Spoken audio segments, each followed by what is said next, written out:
자, 우리 예비 중일 친구들 정말 반갑고 환영합니다. 전 진짜 실력이 되는 영어 이정주고요. 우리 전국에 있는 예비 중일 친구들 다 모이신 거 맞죠? 자, 오늘은 짧은 시간 동안에 초등 영어와 중등 영어가 어떻게 다른지, 그리고 앞으로 어떻게 중등 영어를 공부해야 되는지 우리 퀴즈 형태로 좀 알아보는 시간 가져보도록 할게요. 첫 번째 퀴즈 바로 나갑니다. 중등 영어는 말하기 듣기보다 문법이 더 중요하다.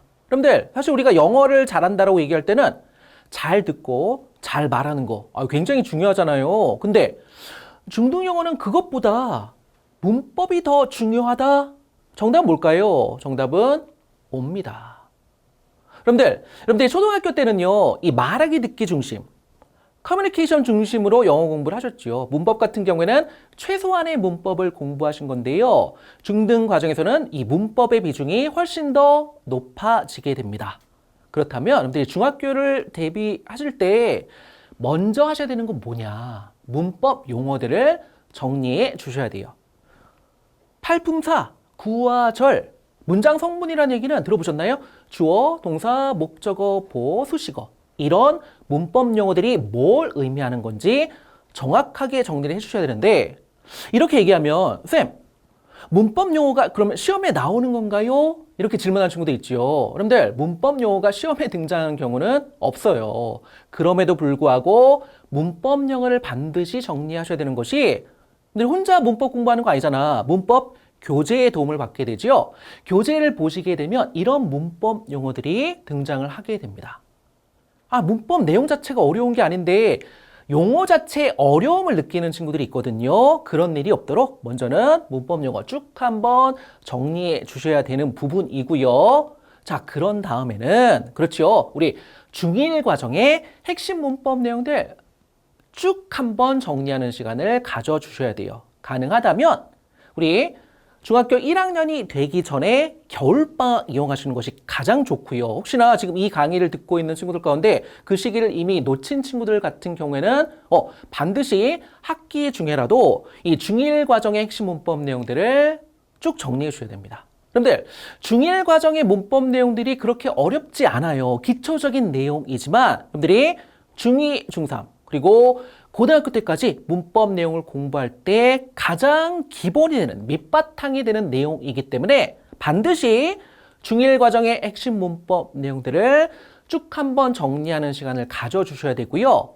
그 다음에 사실은 좀 전에 얘기했던 대로 중1 과정의 문법 내용은 기초적인 내용이야. 여러분들이 문법의 어려움을 느끼기 시작하는 시기는 바로 2학년 때부터입니다. 왜 그러냐면 2학년 때 현재 완료, 수동태, 관계대명사, 분사 이런 조금 어려운 문법 내용들이 등장을 하기 시작하거든요. 그렇기 때문에 기왕이면 자, 우리 중1 과정의 문법 내용을 정리할 때 선생님 좀 전에 얘기했던 중2 과정에서 다루어지는 좀 어려운 문법 내용들까지도 같이 정리하면 좋겠죠. 자, 문법은요, 여러분들 혼자 공부하는 것이 좀 어려워요. 강좌의 도움을 받기 원하는 친구들, 선생님 강좌 가운데는 그래머존 입문편 강좌가 좀 전에 얘기했던 문법 용어 정리해드릴 뿐만 아니라 중1 과정의 핵심 문법, 또 중2 과정에서 다뤄지는 많은 친구들이 어려워하는 문법 내용들까지도 한 강좌에 다루고 있기 때문에 참고해 주시길 부탁을 드리고요. 자, 두 번째 퀴즈 들어가 보도록 합니다. 자, 그러면 중등 영어는 문법의 비중이 높아지고 문법이 중요하니까 이 말하기 듣기는 공부할 필요가 없다? 그럴까요? 정답은 그렇지 않아요, 여러분들. 말하기 듣기도 신경을 조금 써주셔야 됩니다. 특히나 듣기 같은 경우에는 1년에 2번 전국적으로 시도교육청 주관으로 듣기 평가를 보게 됩니다. 학교마다 좀 차이가 있긴 하지만 대부분은 이 듣기 평가 점수가 수행평가 점수로 들어가거나 또는 내신 성적에 반영되는 경우도 있기 때문에 여러분들 평소에 여러분들 듣기 평가를 잘 준비해 주셔야 돼요. 어떻게 준비를 하냐? 가장 좋은 방법은 그래요, 여러분들 최근 3년 동안의 기출문제를 풀어보는 거야. 선생님이 저작권 문제 때문에 문제를 올려드릴 수는 없지만 EBS 홈페이지를 가시게 되면 문제 다운로드 받을 수 있고요. 듣기 파일도 있으니까 여러분들 최근 3년 동안의 기출문제 꼭 풀어보셔야 되는데 여러분들 듣기는 반복인 거 알고 계시죠? 한 번 듣고 안 들린다? 대본 보시면 안 돼요. 반복적으로 들으면서 이게 안 들리는 이유가 뭐냐? 문제점이 뭔지를 파악해 주셔야 됩니다. 예를 들면 이게 어떤 단어나 표현이 안 들려. 내가 이 단어나 표현을 알고 있는데 발음을 제대로 모르는 경우가 있겠죠. 아니면 아예 모르는 단어야, 모르는 표현이야. 당연히 안 들리겠죠. 이렇게 여러분들 반복적으로 들으시면서 문제점을 파악해 주시고요. 만약에 발음의 문제라면 따라 읽으시면서 내 발음으로 가져가 주면 되겠죠. 모르는 단어야, 모르는 표현이야. 당연히 암기해 주면 되겠죠. 그치? 이렇게 여러분들 반복적으로 들으시면서 자신이 가지고 있는 문제점을 파악해 주시는 연습을 해주셔야 되고요. 선생님이 발음의 문제인 경우에는 그렇죠. 따라 읽는 연습해야 된다고 얘기했잖아. 이게 또 바로 말하기 연습이 되는 거예요. 이런 식으로 기출문제를 풀어주면서 여러분들 출제 유형에 익숙해지셔야 됩니다. 사실은 출제되는 문제들이 유형이 정해져 있거든요. 문제를 풀다 보면 이게 보일 거야. 그러다 보면 여러분들 어렵지 않게 조금만 시간을 투자하게 되면 우리 이 듣기평가는 만점을 받을 수 있다는 거 기억을 해주시고, 자, 그 다음에 우리 그 다음 퀴즈 들어갑니다. 우리 중학교 3년 동안 공부하게 되는 새로운 단어의 숫자가 초등학교 4년, 그 얘기는 3학년 때부터 6학년 때까지 나와주는 새로운 단어의 숫자보다 1.5배가 많다. 정답은 뭘까요, 여러분들? 물론 당연히 초등학교 때보다는 중학교 때 더 많은 단어들을 공부하겠죠. 그런데 여러분 생각해보세요. 선생님이 지금 기준을 잡은 거는 초등학교는 4년이에요. 3학년, 4학년, 5학년, 6학년. 이 4년 동안 공부하는 새롭게 나와주는 단어의 숫자랑 중학교 3년, 1학년부터 3학년 때까지 나와주는 단어의 숫자를 비교한 건데 아무리 중학교 때 공부하는 단어의 숫자가 많다 하더라도 아니 4년 동안 공부하는 거에 1.5배가 된다고? 정답은 여러분들 놀라지 마세요. 그래요. 옵니다, 여러분들. 단어가 중학교 때 훨씬 더 많이 나와주는 거야. 선생님이 일단 여러분들 이 교육과정에서 지정하고 있는 교육부가 지정한 학년별 단어의 숫자, 새롭게 나와준 단어의 숫자 좀 알려드리도록 할게요. 자, 초등학교 3학년 때, 4학년 때 240개 정도가 나와줘요. 그리고 5, 6학년 때는 260개 정도.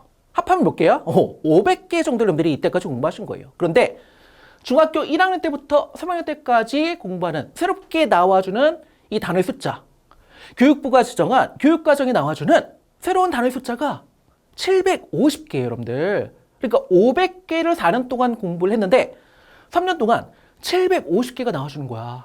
1.5배예요. 그렇기 때문에 평소에 꾸준히 단어를 암기해 주셔야 됩니다. 한 번에 모든 단어를 암기하는 거 불가능해요. 한다 할지라도 당연히 기억이 안 나겠죠. 꾸준하게 여러분들 매일마다 단어를 암기해 주셔야 되는데 단어를 암기할 때 이렇게 암기하는 친구도 많으시죠? 단어를 한번 써보는 거야. 철자를 막 외우고 그 다음에 의미를 공부하는 거. 의미를 암기하는 거, 그렇게 암기하는 것도 여러분들 훌륭합니다. 일단 단어 암기를 시도하는 것조차, 시도하는 것 자체만으로도 여러분들 진짜 여러분들 대단하신 거예요. 그런데 기왕이면 어차피 시간을 드릴 거라면 우리가 보다 효율적으로, 효과적으로 단어를 암기하는 것이 필요하겠죠. 바로 뭐냐면 단어가 여러분들 진짜 진정한 의미를 갖는 건 뭘까요? 단어 하나, 그거 단독으로 보는 것이 아니라 그래요. 이 단어가 실질적으로 문장 가운데 어떻게 사용되고 있는가? 예문과 함께 보게 되면 훨씬 더 여러분들 이 단어를 기억하는 것이 쉽고요. 또 이게 예문을 통해 보니까 단어가 실력이 되는 거예요. 그런데 이렇게 공부하는 것도 어려움을 느끼는 친구들 많으실 거예요. 쌤의 강좌 가운데는 예문과 함께 단어를 암기할 수 있도록 주니어 능률복화 입문편이 그렇게 기획된 강좌니까 또 강좌도 많이 활용해 주시기를 부탁을 드릴게요. 자, 이제 오늘의 마지막 퀴즈로 가보도록 합니다. 독해 공부, 교과서만으로 충분하다. 과연 그럴까요? 일단 여러분들 중학교 입학하시게 되면 학교마다 영어 교과서를 받게 되죠. 근데 이 교과서가 출판사가 다 달라요. 그 얘기는 본문 내용이 다 다르다는 거죠. 근데 여러분들 이게 어쨌든 교과서의 본문 내용이 나왔으니까 이것만으로 독해 공부를 하는 거 되지 않을까 그렇게 생각하실 수 있으시죠. 근데 정답은 그렇지 않아요. 좀 전에 얘기했던 대로 학교마다 출판사가 다르고요. 교과서가 다르다란 이야기야. 쌤이 여러 교과서를 보잖아요. 그러면 물론 중1 수준의 교과서이기 때문에 큰 수준의 차이는 없어요. 하지만 그럼에도 불구하고 어떤 교과서를 보게 되면 본문 내용이 다른 교과서에 비해 조금 다르고 있는 내용이 많네. 조금 까다로운 내용이 들어가 있네. 이런 교과서가 있는 반면에 어떤 교과서 같은 경우는 본문 내용이 야, 이 딴 교과서보다 조금 다루고 있는 내용이 좀 적다. 조금 좀 쉽네. 이런 교과서들이 등장한다라는 거죠. 그렇기 때문에 여러분들 교과서만으로 독해 공부를 다 해결하려고 하시면 안 되고요. 자기 수준에 맞는 독해 교재를 선택을 하셔갖고 열심히 또 평소에 다양한 지문들을 만나는 연습을 해주셔야 됩니다. 특별히 독해 공부를 하실 때 여러분들이 1학년 때 꼭 해주셔야 되는 건 뭐냐면 문장이 간단하게 나온다 하더라도 이 문장의 구조를 파악하는 연습. 그리고 영어는 동사가 굉장히 중요한 언어이거든요. 동사가 실질적으로 그 문장 가운데 어떻게 사용되고 있는가. 이걸 파악하는 연습을 좀 해주셔야 돼요. 그 이야기는 뭐냐면 한 문장 한 문장 또 정확하게 해석하는 연습을 해주셔야 된다는 거죠. 1학년 때는 사실은 문장이 그렇게 어렵진 않아요. 그렇기 때문에 그냥 내가 알고 있는 단어의 의미로 대충 이 문장이 이런 의미겠지라고 추측해갖고 해석하는 친구도 있다. 근데 또 1학년 때는 그게 어느 정도 통해요. 그런데 여러분들 이렇게 독해하는 이 공부 방법은 언젠가는 한계에 부딪히기 마련입니다. 왜냐하면 중2, 중3 학년이 높아질수록 문장의 구조가 복잡해져요. 문장의 길이가 길어진다는 거죠. 대충 감으로 때려잡는 독해는 한계에 부딪히기 마련이에요. 그러니까 처음부터 독해 공부를 하실 때 중1 때부터 차근차근 문장의 구조 간단하다 하더라도 주어 동사 찾는 연습하셔야 되고요. 그 다음에 한 문장 한 문장 정확하게 우리말로 해석하는 연습을 좀 해주셔야 된다는 거예요. 쌤이 하나의 예시를 들어드리도록 합니다. 간단한 문장이에요. The boys in the park look happy. The boys in the park look happy. 여러분들 이 문장 해석 되시나요? 일단 주어를 찾아볼까요? 주어는 누구예요? 그렇죠. The boys. 그 남자 아이들이 주어로 나와준 거고 그 다음에 그럼 뭐야? 동사는 뭐야? 동사 나오기 전에 in the park가 중간에 껴들어갔네요. 뭘로? 그렇죠. 앞에 the boys를 꾸며주는 말로. 그 남자 아이들인데 공원에 있는 남자 아이들이에요. 그런 다음에 이제 동사가 나와주네. look이 동사로 활용된 문장이에요. 공원에 있는 그 남자아이들은 look. 여러분들 기본적으로 알고 있는 look이라는 동사의 의미는 뭐예요? 그렇죠. 보다 라는 의미예요. 쌤이 아까 동사의 쓰임을 파악하라고 얘기했잖아. look이 보다라는 의미인데 문제가 되는 건 뭐냐면 happy 보세요. 이게 뭐니? 그렇죠. 누구나 알고 있는 행복한 이란 단어예요. 그런데 이렇게 뭐뭐한 이런 식의 의미를 가지면서 상태나 성질을 얘기해 주는 말, 우리가 좀 어려운 말로 형용사라고 얘기를 하죠. 그럼 보세요. look이 우리가 보다라는 의미로 기본적으로 알고 있는 단어인데 이 문장에서 지금 보다라고 해석을 하니까 남자아이들이야? 어디 있는? 공원에 있는 남자아이들.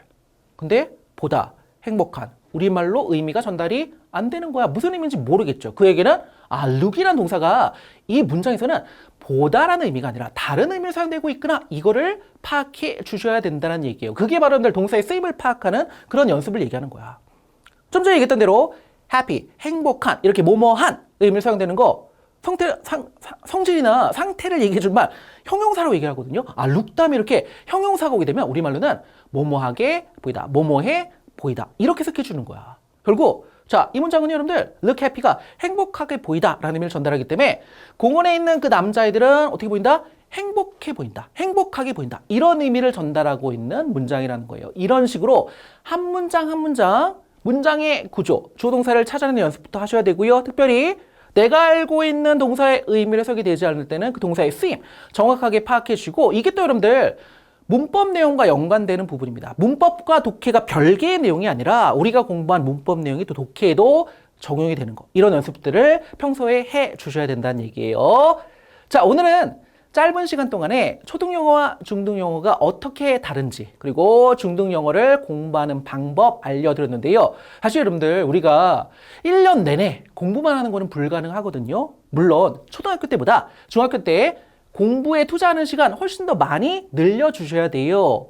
하지만 여러분들 공부만 하는 것이 아니라 이제 중학교 들어가게 되면 그렇죠. 새로운 쌤들, 친구들 만나게 되잖아. 그런데 3년 동안에 이 쌤들과 새로운 친구들과 함께 정말 평생 동안 잊지 못할 행복한 추억도 많이 만드시길 바라고요. 쌤은요, 여러분들이 영어 공부에 어려움이 없도록 더 좋은 강좌들 많이 준비하고 있을 테니까 여러 강좌에서 또 함께 해주시기를 부탁을 드릴게요. 여러분들 중학교 입학하신 거 다시 한번 진심으로 축하드리고요. 저는 다른 강좌에서 함께 하도록 합니다.